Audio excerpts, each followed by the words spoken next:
Okay, so once we've processed all of our orders, now of course we have to go and check for what orders are awaiting us in the delivery page. So here we see all the orders that were either placed online and paid for online for delivery that went through to the orders screen, which were then printed, processed, and now actually are sitting there in the driver's hand, and you're going to assign these to the driver. So if we were to pick all 3 of these orders to do one batch of orders and click submit, it's going to drop them down to the bottom here where we can say, yes, we actually want to use the driver Dennis, and then we will create the trip.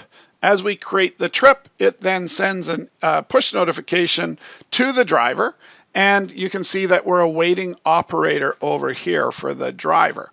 The other interesting thing to note is if you look at this route, it's actually optimized the route. So it's decided based upon Google Maps which way to go to be the fastest overall time for you. So it's going to take the person to this one here first, and then they're going to come to here, and then on their way back, they're going to capture this one before they come back to home base. So it's taking care of all of that for you. So if we actually go ahead and we have the driver accept the job, what you'll see is over here that this is going to change. So you can see a waiting operator. So at this point, we are going to accept that job through the other app, which is done with a simple push of a button. And it will see, you can see now, it's changed to operator has accepted. So on the operator's sign, they have a navigate button that they see. So they click the navigate button and it will pop open Google Maps and start directing them to where they need to go. So you can see that I'm now en route to the first one. As I'm doing this demo, unfortunately, I'm sitting in front of the computer and I'm doing both sides, so you're not going to see both sides. But what would happen is you'd start to see the person driving,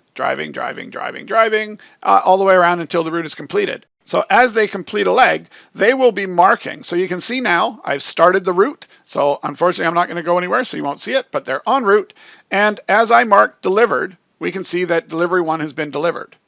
Okay, and then I can see navigate and delivery 2 has been delivered, and navigate and delivery 3 has been delivered, and I'm now on my way home.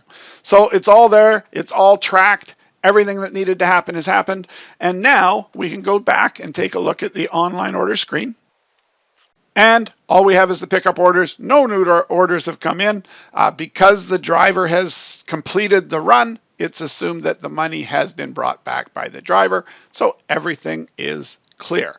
And that's how you process a batch of orders in DeliveryBizConnect.com.